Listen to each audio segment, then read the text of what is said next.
Salt को आपने separate कर लिया। सिंपल डिस्टिलेशन का फायदा क्या हुआ कि आपका वाटर भी ज्यादा नहीं हुआ और आपका सॉल्ट भी सेपरेट हो गया। लेकिन फ्रैक्शनल डिस्टिलेशन में आपने क्या किया, आपको अगर याद हो, क्रूड ऑयल होता था हमारे पास, हम क्रूड ऑयल को सेपरेट कर रहे होते थे into different fractions.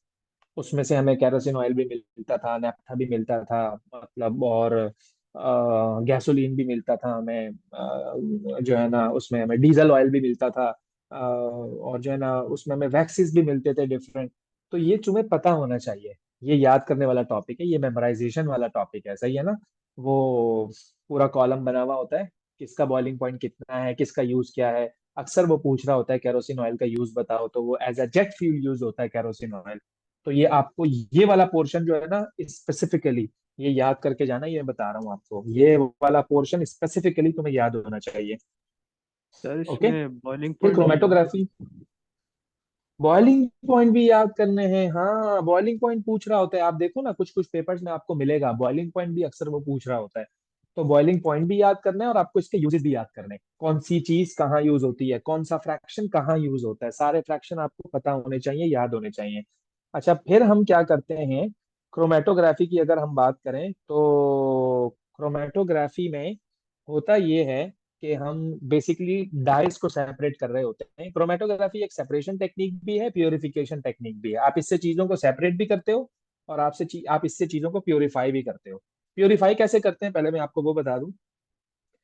Let's suppose, अच्छा ये भी पुराने पेपर में काफी ज्यादा आता था लेकिन अब आने लग गया है, ये आर एफ वैल्यूज वो आपसे पूछता है चीजों की ना, कि आर एफ बताओ, पूरा क्रोमेटोग्राफी का सेटअप क्या है, किस तरह से है। तो आरएफ का फॉर्मूला क्या होता है, distance of solute divided by distance of solvent. Let's suppose आपको कंपोनेंट बी का आरएफ वैल्यू निकालना है। तो आप एक काम करो, this is the distance of solvent, यहां से लेकर यहां तक डिस्टेंस ऑफ सॉल्वेंट है आपके पास। तो आप कुछ भी नहीं करो, स्केल रखो, इसका डिस्टेंस निकालो, इसका डिस्टेंस फाइंड आउट करो, दोनों को डिवाइड करा दो, आपके पास आरएफ वैल्यू आ गई। जितनी आरएफ वैल्यूज आती हैं उतने आपके पास कंपोनेंट्स होते हैं। वो पूरा सिनेरियो आपको बताकर बताएगा कि ये सेपरेट हो रहा है और ये चीजें हैं, आप इसका आरएफ बता दो, इसका आरएफ बता दो, इसका आरएफ बता दो, दैट्स इट। बस ये इस तरह से आता है टॉपिक ना ज्यादा। सर वो लोकेटिंग एजेंट इसमें कब यूज करते हैं आरएफ बेसिकली रिटेंशन फैक्टर है।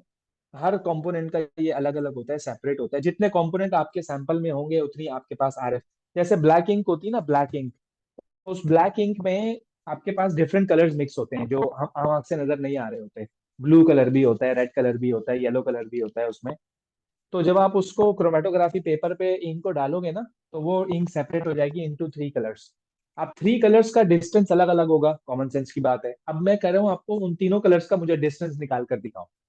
तो तुम तीनों कलर का डिस्टेंस कैलकुलेट करोगे स्केल रख के। स्केल रख के जब डिस्टेंस कैलकुलेट करोगे तो तुम्हारे पास डिस्टेंस ऑफ सॉल्यूट तो ऑब्वियसली पानी ने डिस्टेंस यहाँ तक ट्रेवल कर लिया है, ये तो सबके लिए कांस्टेंट है। तो आपके पास तीन आरएफ वैल्यूज आ जाएंगी। आपके पास तीन आरएफ वैल्यूज आ जाएंगी, उन तीनों आरएफ वैल्यूज को आप जो है वो जिसकी आरएफ वैल्यू पूछे उसी को कैलकुलेट करना। वो पूछेगा तुमसे, वो मेंशन करेगा इसका आरएफ बताओ, इसका आरएफ बताओ, इस कंपोनेंट का बताओ, इस कंपोनेंट का बताओ। आप देखोगे पेपर वन में भी ये, और पेपर टू में भी, पेपर थ्री में भी ये आ जाता है। आईजीसीएसई वालों की बात कर रहा हूँ, और 5070 वालों का पेपर वन में भी ये क्वेश्चन आता है। खैर वो तो अभी दूर है, तो आप उसको उस स्टाइल में प्रिपेयर नहीं करना है। इंशाल्लाह इसके बाद में बताऊंगा कि किस तरह से करना है। खैर आसान टॉपिक है, अभी तक कोई ऐसी चीज नहीं है जो तुम्हें परेशान करे। अभी तक सब कॉमन चीजें चल रही हैं, सब सब नॉर्मल चल रहा है अभी कोई, अभी चिल करो। एलिमेंट कंपाउंड मिक्सचर बिल्कुल बेबी टॉपिक है। एलिमेंट की डेफिनेशन क्या है, in which the same type of atoms are present. Compound क्या होता है, केमिकली कंबाइंड। मिक्सचर क्या होता है, फिजिकली कंबाइंड। भाई एग्जांपल याद रख लो यार, मिक्सचर की एग्जांपल याद रख लो, air is a mixture, sea water is a mixture. इसी तरह से कंपाउंड की कोई एग्जांपल ले लो यार, सोडियम क्लोराइड है, वाटर है, मतलब शुगर है।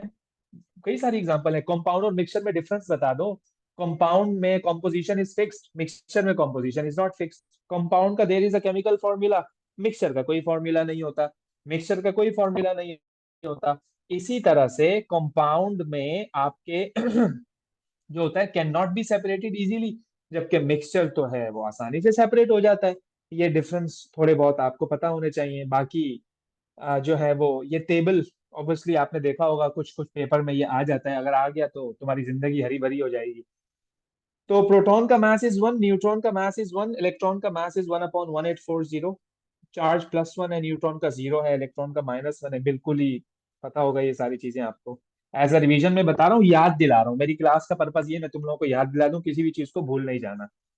अच्छा, इसका मैं हमेशा बच्चों को ये कहता हूँ, जो छोटा नंबर होता है वो प्रोटॉन नंबर होता है, जो बड़ा नंबर होता है वो मास नंबर होता है, या न्यूक्लियॉन नंबर होता है। ऊपर नीचे होने से कुछ नहीं होता। फिर इलेक्ट्रॉनिक स्ट्रक्चर का मतलब इलेक्ट्रॉनिक कॉन्फ़िगरेशन। इलेक्ट्रॉनिक कॉन्फ़िगरेशन का मतलब होता है arrangement of electrons in different shells according to their energy. भाई मैं तुम्हें कह रहा हूँ, मेरे पास क्लोरीन है, प्रोटॉन नंबर 17 है, तो फर्स्ट शेल में 2, देन 8, देन 7। ये इसकी कॉन्फ़िगरेशन है। ये इसकी कॉन्फ़िगरेशन है, सिंपल सी बात है। चाहे वो तुमसे कुछ भी पूछ ले, 1 से लेकर 20 तक की कॉन्फ़िगरेशन तुम्हें पता होना फर्ज है। 1 से लेकर 20 तक, हाइड्रोजन से लेकर कैल्शियम तक।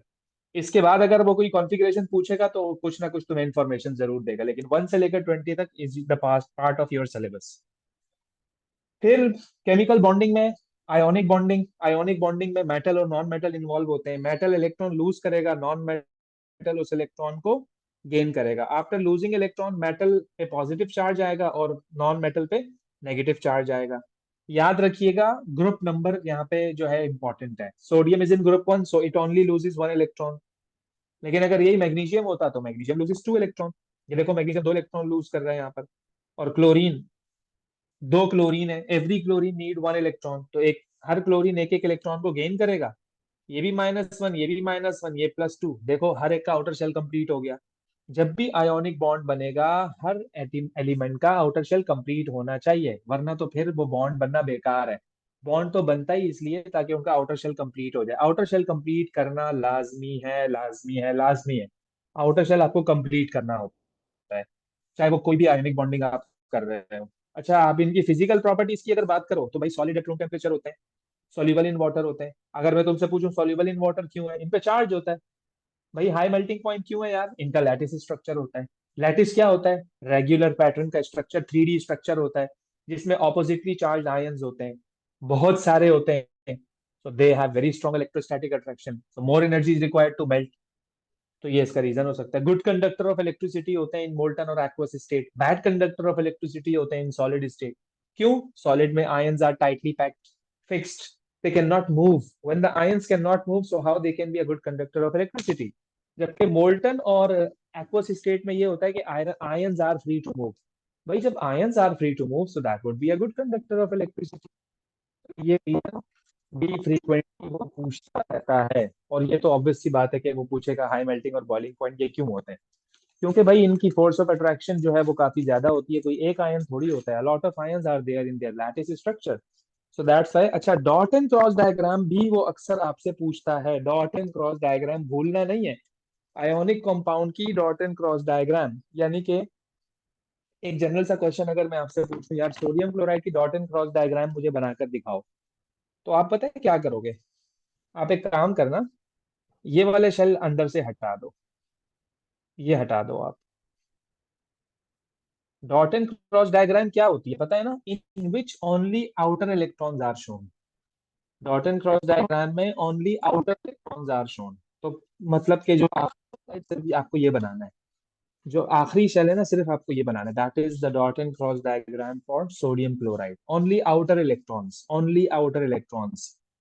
तो ये कॉन्सेप्चुअल बात है। इसकी भी अगर डॉट एंड क्रॉस बनानी हो, अंदर वाले हटा दो, ये भी हटा दो, ये भी हटा दो, तो ओनली आउटर इलेक्ट्रॉन आपको बनाने हैं। That is the dot and cross diagram for magnesium chloride. Okay, अपने जहन में रखो, ये जहन में रखो, ये आने वाली चीजें मैं बता रहा हूँ आपको, सही है ना?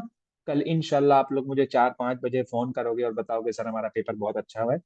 तो ये याद रखिएगा, चीजें छोटी छोटी बातें हैं ये।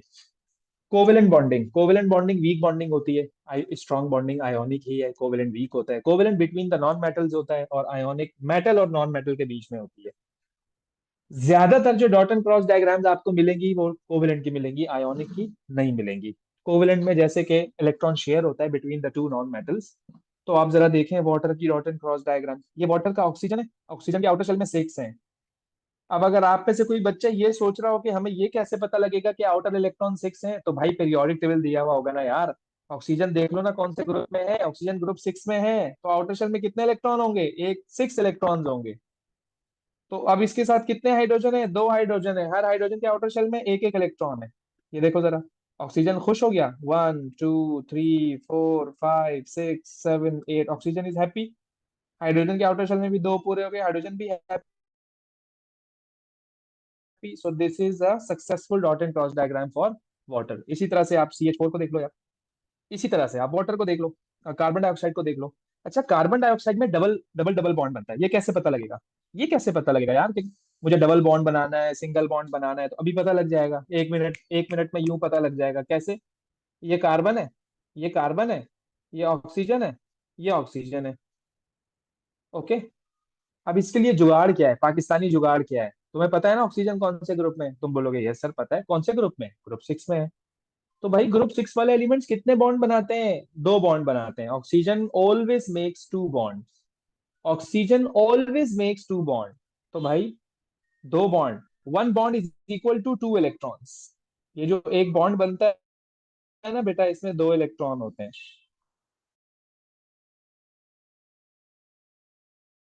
सर सिर्फ तो जब ग्रुप डबल बॉन्ड बनेगा तो कितने ग्रुप इलेक्ट्रॉन शेयर सिक्स होंगे? चार एलिमेंट्स ना, तो दो बनाते यहाँ बना दो, डबल बाकी चार बॉन्ड। यहाँ बना दो। सर सिर्फ ग्रुप एग्जैक्टली सिक्स ग्रुप 6 वाले बनाते हैं। सिर्फ।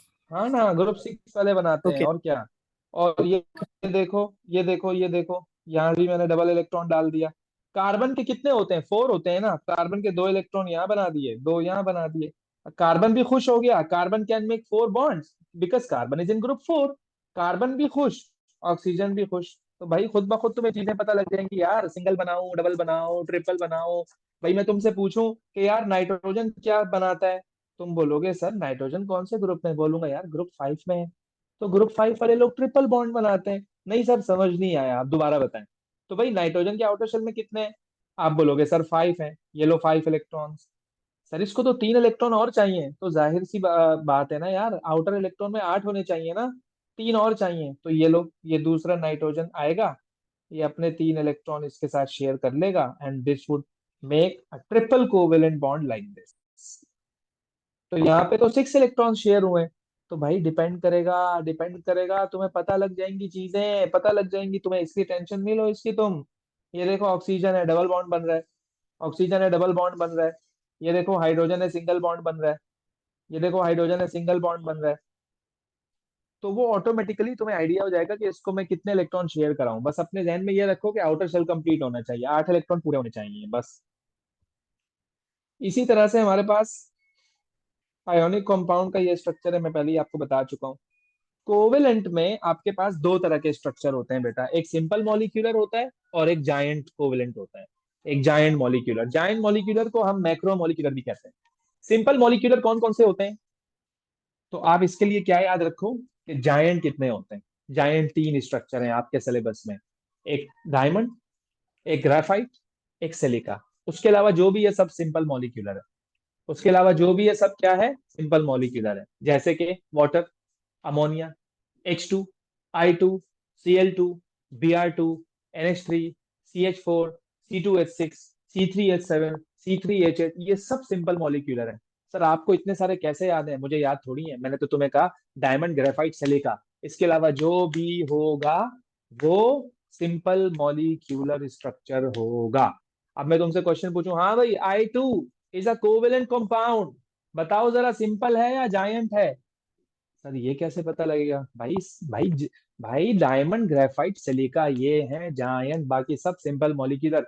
तो सर ये आप क्यों बता रहे हैं? क्योंकि वो तुमसे मेल्टिंग बॉइलिंग पॉइंट पूछेगा भाई, मेल्टिंग बॉइलिंग पॉइंट पूछेगा। कोवेलेंट के मेल्टिंग बॉइलिंग पॉइंट्स कम होते हैं, लेकिन ऐसा जरूरी नहीं है, क्योंकि डायमंड भी कोवेलेंट है, मेल्टिंग पॉइंट बहुत ज्यादा है। तो ये 3 एक्सेप्शनल केसेस हैं। बाकी कोवेलेंट बॉन्ड वीक होता है बाय द वे, वैसे उसके मेल्टिंग और बॉइलिंग पॉइंट कम ही होते हैं आयोनिक से, except diamond, graphite and silica. तो स्ट्रक्चर के नाम तुम्हें मेंशन होने चाहिए, याद होने चाहिए कि कौन जायंट है और कौन सिंपल मॉलिक्यूलर है। और सिंपल मॉलिक्यूलर जो होते हैं ना बेटा, वो वीक भी होते हैं, लो टेम्परेचर पे मेल्ट हो जाते हैं, हाँ बॉयल हो जाते हैं। जबकि ये जो डायमंड, ग्रेफाइट और सिलिका है, इनमें तो अट्रैक्शन ही इतनी ज्यादा है।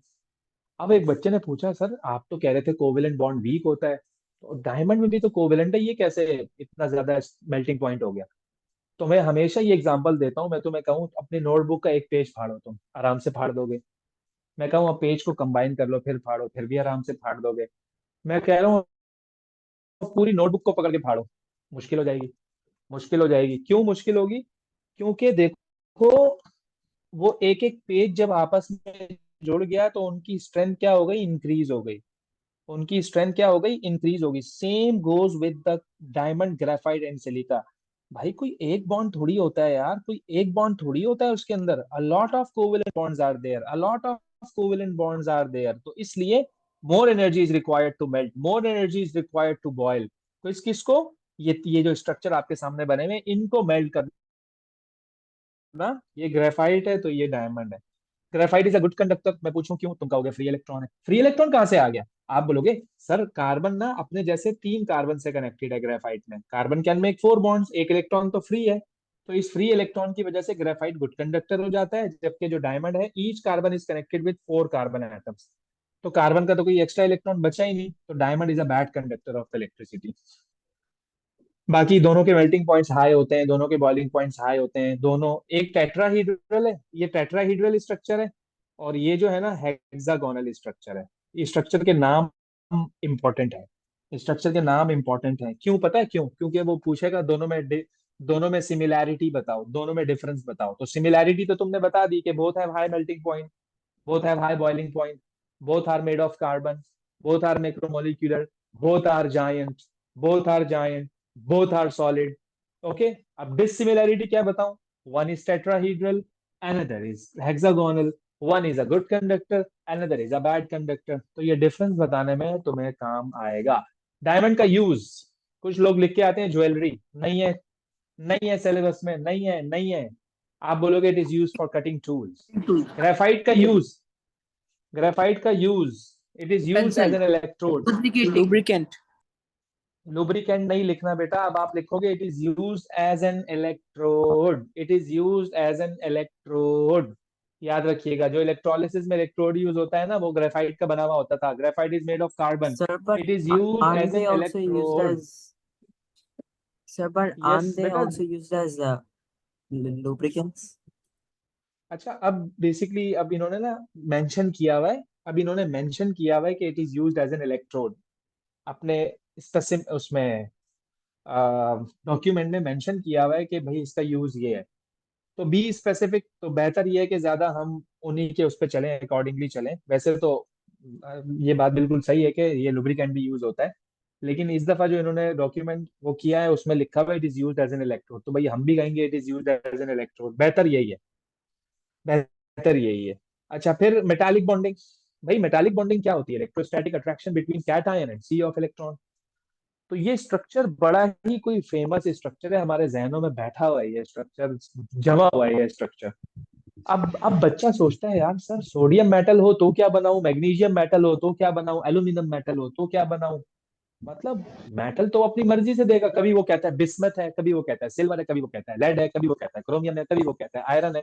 और भाई मेटल तो है ना, मेटल तो है ना, यस। तो same structure with the same cation with the same sea of electron. अच्छा, ये भी इलेक्ट्रोस्टैटिक अट्रैक्शन है, पता है ना आपको?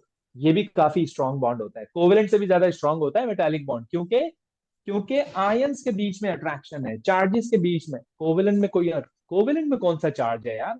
को चार्ज तो तब आता है ना जब कोई चीज इलेक्ट्रॉन लूज करे, कोई गेन करे। लूज किया तो पॉजिटिव, गेन किया तो नेगेटिव। कोवेलेंट में क्या हो रहा होता है? इलेक्ट्रॉन शेयर हो रहा होता है। इसलिए आयोनिक भी स्ट्रांग है, मेटालिक भी स्ट्रांग है। मेटालिक में एज सच कोई और इसमें वो नहीं है। हाँ, अगर मैं आपसे पूछूं व्हाई मेटल्स आर मेलिएबल, तो तुम लोग कहोगे metals have a layered structure so the layers can slide over each other, तो इसलिए metals are malleable and ductile. Good conductor क्यों है? क्योंकि फ्री इलेक्ट्रॉन है, सिंपल सी बात है। फिर हम आते हैं, अच्छा ये एक जनरल टॉपिक है केमिस्ट्री का, कि आयोनिक इक्वेशन आपको कैसे लिखनी होती हैं। मैं आपको आइडिया दे रहा हूँ। ऑब्वियसली बात है कि हम एज अ रिवीजन इतना ज्यादा इसकी प्रैक्टिस नहीं कर सकते, but it's just an idea कि आप लोग कैसे आयोनिक इक्वेशन बनाते हो। So let's suppose this is a full equation, let's suppose this is a full equation.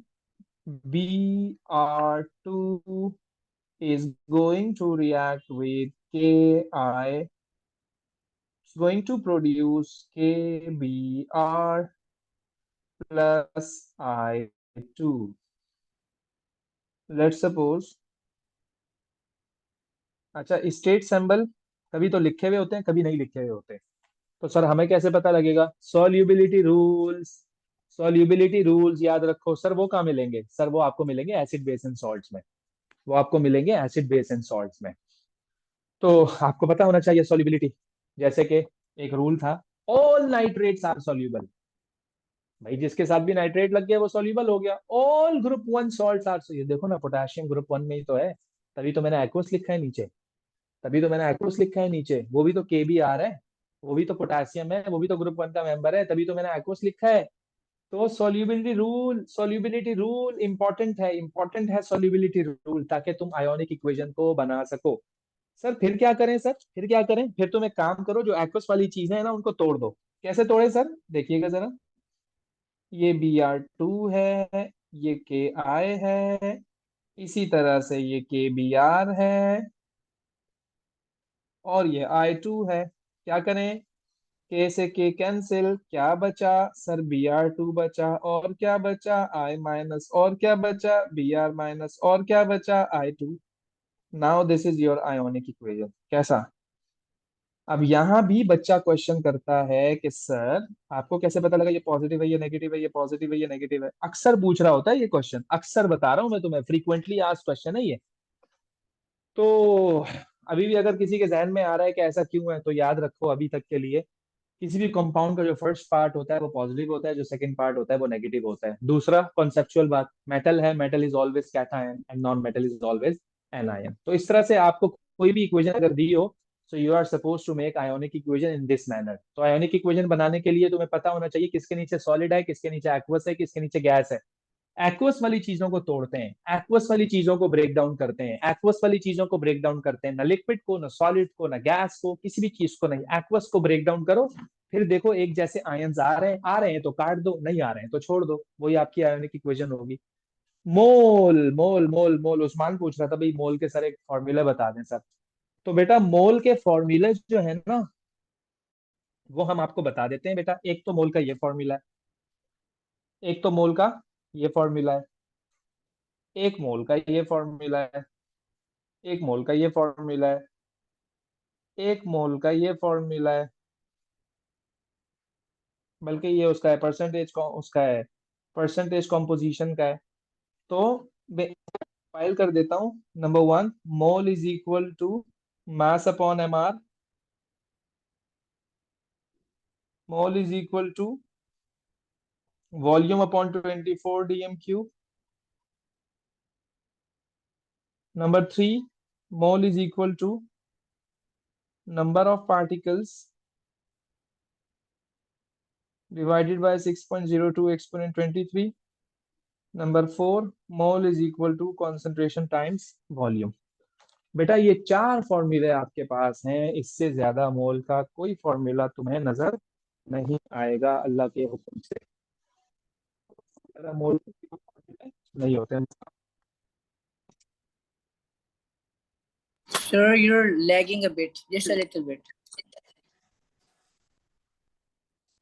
क्या कह रहे हो? सर आप थोड़े सी लैग हो रही थी, अब ठीक है। कोई कुछ कह रहा है? कोई कुछ कह रहा था? अच्छा बेटा ये है मोल के फॉर्मूले, बस इसी को ही हम लोग बार बार यूज करेंगे और इसी पे ही हम लोग काम करेंगे। आप जितने भी क्वेश्चन करेंगे Sir, आपको what bar bar about the यही चीजें empirical नजर आएंगी। formula? Empirical formula is another thing. Empirical formula is another thing, और ये जो फॉर्मूला है ये एक अलग चीज है। कैलकुलेट करवा देता हूँ एक इंपेरिकल फॉर्मूला ताकि आपकी प्रैक्टिस हो जाए। आइए जरा। अच्छा, इंपेरिकल फॉर्मूला और मॉलिक्यूलर फॉर्मूला। अच्छा, ये परसेंटेज यील्ड का भी फॉर्मूला है, actual yield divided by theoretical yield multiplied by 100। Percentage purity का भी फॉर्मूला है, mass of pure substance divided by the mass of sample multiplied by 100%। तो ये फॉर्मूले तुम्हें पता होने चाहिए लाजमी। मोल के तो वही चार फॉर्मूले, ये मोल से हटकर है थोड़ा सा। Percentage purity, then percentage yield, और इंपेरिकल फॉर्मूला, मॉलिक्यूलर फॉर्मूला। हम इन दी एंड इसके एक दो क्वेश्चन आपको करवा देता हूँ, ताकि आपको एक बेटर आइडिया हो जाए कि हम इनको अप्लाई कैसे करेंगे। सही है? तो मोल्स में आपके पास लिमिटिंग रिएक्टेंट का क्वेश्चन भी है, एक्सेस रिएक्टेंट का क्वेश्चन भी है, भूलना नहीं है इन चीजों को। सही है ना? हमने काफी पेपर किए हैं, काफी पेपर किए हैं, तो हमने लिमिटिंग भी देखे, एक्सेस भी देखे, इंपेरिकल भी निकाले, मॉलिक्यूलर फॉर्मूले भी निकाले हमने, मोल रेशो भी यूज किया, स्टिशियोमेट्री भी हमने लगाई उसमें, कभी क्या, कभी कॉन्सेंट्रेशन निकाल रहे हैं, कभी मास निकाल रहे हैं, कभी मोल निकाल रहे हैं, कभी एमआर निकाल रहे हैं। डिफरेंट तरह के हमने क्वेश्चंस किए, काफी दिनों से हम पास पेपर कर रहे थे। लेकिन फिर भी अगर आपको ऐसा लगता है कि यार कंफ्यूजन हो रही है, तो you can do a few questions to have a better idea regarding the moles and all of this stuff, like percentage yield वगैरह हो गया, ये सारी चीजें। Sir, खैर देखेंगे इनको हम इंशाल्लाह। जी बेटा। can you please solve a percentage yield question? Okay okay,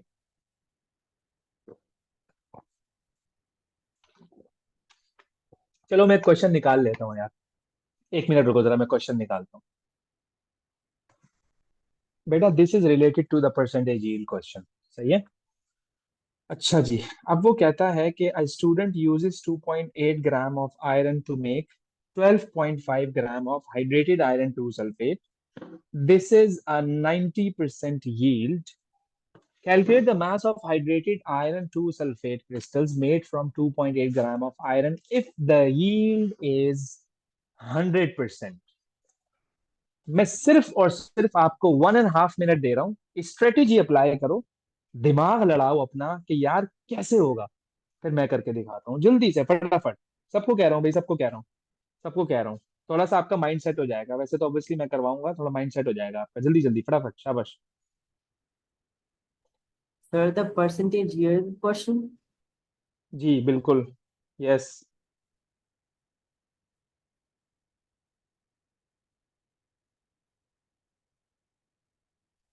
देखो आपकी थॉट, आपका थॉट प्रोसेस क्या है और मैं क्या कर रहा हूँ, जल्दी से।